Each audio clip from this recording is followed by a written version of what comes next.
एक दिन सिद्धार्थ ने अपने सारथी छंदक को नगर भ्रमण के लिए चलने को कहा।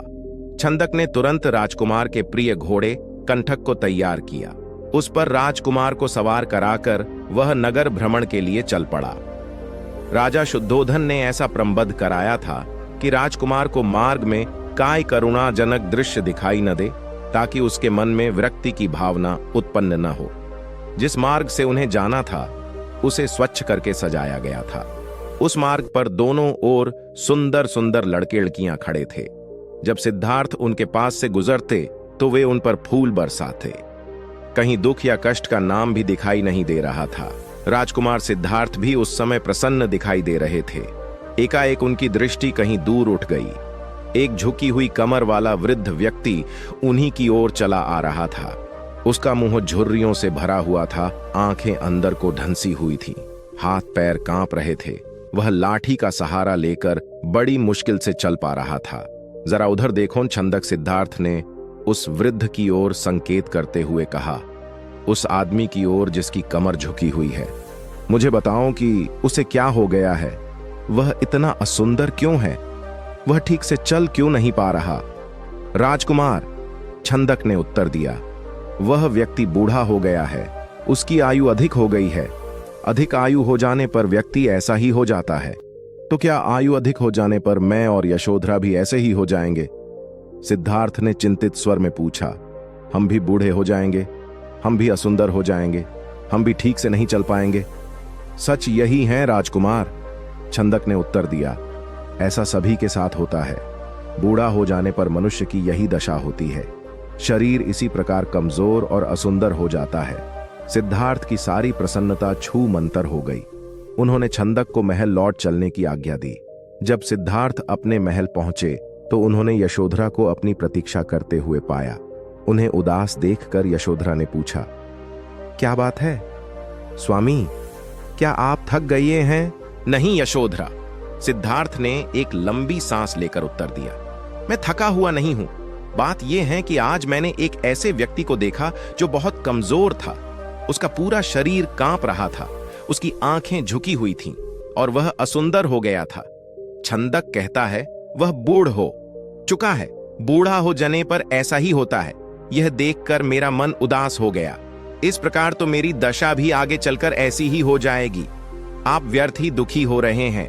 यशोधरा ने कहा, छोड़िए इस बात को, आप अपने मनोरंजन कक्ष में जाइए। पिताजी ने आपके मनोरंजन के लिए खास नर्तकी और गायिका को बुलाया है। आप वहां जाकर मनोरंजन कीजिए, आपकी सारी उदासी दूर हो जाएगी। यशोधरा की बात मानकर सिद्धार्थ मनोरंजन कक्ष में चले गए। वहां नर्तकी और गायिका ने अपनी कला का भरपूर प्रदर्शन किया। उन्होंने सिद्धार्थ की उदासी को दूर करने का पूरा प्रयास किया, लेकिन सिद्धार्थ की उदासी दूर न हुई। उनकी आंखों के सामने रह रहकर वही वृद्ध व्यक्ति घूम रहा था जिसे उसने मार्ग में देखा था। वह बार बार यह सोच रहा था कि क्या बूढ़ा होने से बचने का कोई उपाय नहीं है। कुछ दिनों बाद अचानक सिद्धार्थ ने पुनः भ्रमण की इच्छा व्यक्त की। इस बार छंदक एक रथ सजा कर ले आया। रथ पर सवार होकर सिद्धार्थ पुनः नगर की ओर भ्रमण की ओर चल पड़े। इस बार छंदक पूरा प्रयास कर रहा था कि राजकुमार को कोई करुणाजनक दृश्य दिखाई न दे, लेकिन जो होना होता है वह होकर ही रहता है। मार्ग में सिद्धार्थ को एक रोगी व्यक्ति दिखाई दिया। वह रोग के कारण कराह रहा था। सिद्धार्थ ने तत्काल रथ रुकवाया और छंदक से पूछा, इसे क्या हो गया है? यह इस प्रकार कराह क्यों रहा है? राजकुमार, छंदक ने उत्तर दिया, इसे रोग ने घेर रखा है। यह रोग के कष्ट को सहन नहीं कर पा रहा, इसी कारण कराह रहा है। परंतु इसे रोग ने क्यों घेर लिया? सिद्धार्थ ने आश्चर्य से पूछा। छंदक ने उत्तर दिया, रोग तो बड़े बड़े स्वस्थ व्यक्तियों को भी घेर लेता है, उन्हें भी रूला देता है। इसमें आश्चर्य की कोई बात नहीं है। अपने जीवन काल में कोई न कोई रोग लगभग प्रत्येक व्यक्ति को हो जाता है। ओह, सिद्धार्थ बड़बड़ाए, तो रोग भी मनुष्य को कष्ट पहुंचाते हैं। इनसे भी मनुष्य नहीं बच सकता, मैं भी नहीं बच सकूंगा। जब मुझे भी कोई रोग हो जाएगा तो मैं इसी तरह दर्द से कराहूंगा। छंदक ने रथ को आगे बढ़ाया। थोड़ा आगे चलने पर सिद्धार्थ को एक शव यात्रा जाती हुई दिखाई दी। उन्होंने पुनः छंदक से प्रश्न किया, यह कैसा दृश्य है? 4 व्यक्ति अपने कंधों पर किसे लेकर जा रहे हैं? इनके पीछे कुछ लोग रोते हुए क्यों जा रहे हैं? राजकुमार, छंदक ने उत्तर दिया। यह व्यक्ति मर गया है। यह चारों इसके संबंधी है। ये इसके शव को उठाकर शमशान में ले जा रहे हैं। जो पीछे पीछे रोते हुए जा रहे हैं वे इसके कुटुंब के लोग हैं। शमशान में इस मृतक शरीर को जला दिया जाएगा। यह व्यक्ति मर क्यों गया? सिद्धार्थ ने अगला प्रश्न किया। छंदक ने कहा, मृत्यु इस संसार का एक अटल सत्य है। मृत्यु ने आज तक किसी को नहीं छोड़ा। कोई भी व्यक्ति किसी भी समय मर सकता है। यह सुनकर सिद्धार्थ का दिमाग घूम गया।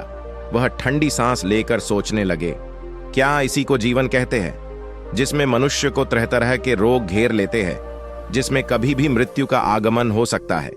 मनुष्य जब बूढ़ा हो जाता है तो वह दुर्बल और असहाय हो जाता है। उसके शरीर को जलाकर भस्म कर दिया जाता है। क्या जीवन के इन भयानक दुखों से छुटकारा नहीं मिल सकता? इसका कोई तो उपाय होगा।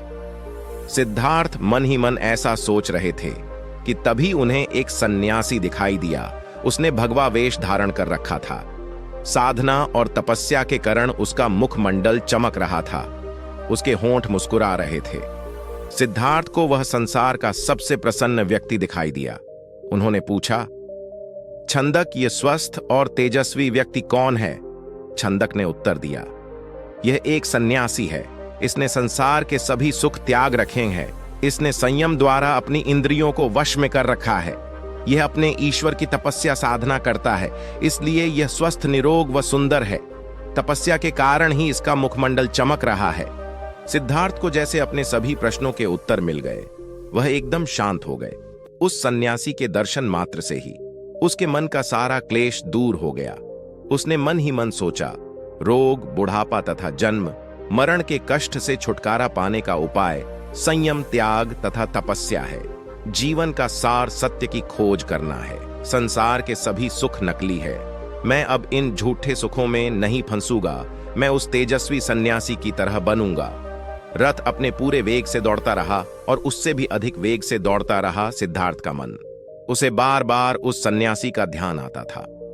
उनके मन में विरक्ति की भावना बढ़ती ही जा रही थी। जब सिद्धार्थ राजमहल में लौटे तो उन्हें एक शुभ समाचार मिला।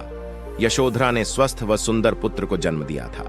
दास दासियों ने सिद्धार्थ को घेर लिया और उन्हें बधाइयां देने लगी। उन्हें यह आशा थी कि सिद्धार्थ से उन्हें पुरस्कार मिलेगा, लेकिन सिद्धार्थ पर इस शुभ सूचना का कोई प्रभाव दिखाई न दिया।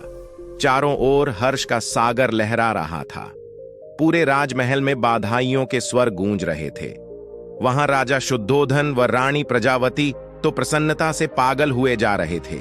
वे बधाई देने वाले को मुंह मांगा पुरस्कार दे रहे थे। कपिलवस्तु में नए राजकुमार के जन्म लेने के उपलक्ष्य में नाच, गाने व उत्सव होने लगे, लेकिन सिद्धार्थ को उनमें कोई रुचि न थी। वह उदास अपने भवन में घूम रहे थे। उनके मन में संघर्ष चल रहा था। वे किसी भी उत्सव में सम्मिलित नहीं हुए। अपने नवजात पुत्र से भी मिलकर सिद्धार्थ को प्रसन्नता न हुई। उनका मन सब कुछ त्याग कर शांति व सत्य की खोज करना चाहता था। एक रात आषाढ़ की पूर्णिमा का चंद्रमा पृथ्वी पर अपनी शीतल चांदनी बिखेर रहा था। राजभवन में यशोधरा अपने पुत्र को छाती से लिपटाए सुख की निद्रा सो रही थी। दासियां भी अपना कार्य समाप्त करके गहरी निद्रा का आनंद ले रही थी। सिद्धार्थ अपने बिस्तर से एकाएक उठ खड़े हुए और भवन से बाहर चले गए। भवन से बाहर निकलकर वह सहसा ठिठके। उनके मन में एक बार यशोधरा व राहुल को देखने की इच्छा उत्पन्न हुई। वह वापस जाने के लिए मुड़े, परंतु जिस प्रकार कोई सर्प अपनी कैंचुली का उतार कर उसकी ओर नहीं देखता, वैसे ही सिद्धार्थ ने भी अपने मोह को एक ही झटके से त्याग दिया। धीरे धीरे चलते हुए सिद्धार्थ वहां जा पहुंचे जहां उनका सारथी छंदक सो रहा था। सिद्धार्थ ने उसे जगाया। छंदक ने चौंक कर अपनी आंखें खोली। निकट बंधे कंठक घोड़े ने भी हिनहिनाकर सिद्धार्थ की ओर देखा। राजकुमार, छंदक ने नम्रता से आश्चर्य से कहा, आप और यहां, वह भी रात के इस समय? सब कुछ ठीक तो है ना? छंदक, सिद्धार्थ ने आदेश दिया, तुरंत रथ तैयार करो। मैं इसी समय राजभवन से बाहर जाना चाहता हूं। छंदक ने ध्यानपूर्वक सिद्धार्थ की ओर देखा। वह कुछ पूछना चाहता था, परंतु पूछने का साहस न कर सका। रथ को तैयार करके वह सिद्धार्थ के निकट ले आया। सिद्धार्थ रथ पर सवार हुए तथा छंदक को नगर से बाहर वन की ओर चलने के लिए कहा। चारों ओर गहरा अंधकार था। वहां सन्नाटा छाया हुआ था। जंगली जीव जंतुओं की आवाजें कभी कभी सन्नाटे को भंग कर देती। वातावरण बहुत डरावना हो जाता। घने जंगल के निकट सिद्धार्थ ने छंदक को रथ रोकने का आदेश दिया। रथ रुकते ही सिद्धार्थ नीचे उतर आए। सामने ही यमुना नदी अपने पूरे वेग से बह रही थी। उस समय वे अनुप्रिय नामक स्थान के निकट खड़े थे। सिद्धार्थ ने अपनी राजसी वेशभूषा उतार दी। साथ ही उन्होंने एक एक करके अपने आभूषण भी उतार दिए। अपने वस्त्र व आभूषण उन्होंने छंदक को दे दिए तथा लौट जाने का आदेश दिया। छंदक सिद्धार्थ के पैरों में गिरकर फुट फूट कर रोने लगा। वह हाथ जोड़कर कहने लगा, यह आप क्या कर रहे हैं राजकुमार? जब आपके माताजी व पिताजी को आपके सन्यासी बन जाने की बात का पता चलेगा तो उन पर दुखों का पहाड़ टूट पड़ेगा। रानी यशोधरा पर क्या बीतेगी? आप अपना निर्णय बदल लीजिए। मेरे साथ राजमहल लौट चलिए। नहीं छंदक, सिद्धार्थ ने सुंदर व सुगंधित बालों को काटकर कहा, मैं अब नहीं लौटूंगा। मैंने सोच विचार करके ही यह निर्णय लिया है। मैं सत्य व ज्ञान का मार्ग खोजना चाहता हूं जिससे मानव शांति पा सके। तुम आंसू पोंछ लो और राजभवन लौट जाओ। छंदक को सिद्धार्थ की आज्ञा का पालन करना पड़ा। उसने सिद्धार्थ का चरण स्पर्श किए, उनके कीमती वस्त्रों व आभूषणों को रथ में रखा और कपिलवस्तु की ओर चल पड़ा। जिस समय छंदक राजभवन में लौटा, सुबह का प्रकाश चारों ओर फैल चुका था। राजा शुद्धोधन बाग में भ्रमण कर रहे थे। जब उन्होंने सिद्धार्थ का खाली रथ देखा तो उनके माथे पर बल पड़ गए। उन्होंने क्रोध से छंद की ओर देखा और पूछा, तुम बिना बताएं सिद्धार्थ का कहां ले गए थे? वह इस समय कहां है? छंदक ने रोते हुए वह पूरी बात बता दी। फिर रथ से सिद्धार्थ के कीमती वस्त्र व आभूषण लाकर उन्हें सौंप दिए। शुद्धोधन उन वस्त्र आभूषणों को छाती से लिपटाकर फूट फूट कर रोने लगे। उन्होंने कहा, विद्वान पंडितों व ज्योतिषियों की भविष्यवाणी आज सच हो गई। मेरा बेटा संसार के सभी सुखों को ठुकराकर सन्यासी बनने चला गया।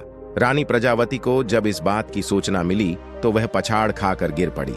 जब यशोधरा तो पता चला तो वह भी इस बात को सहन न कर सकी।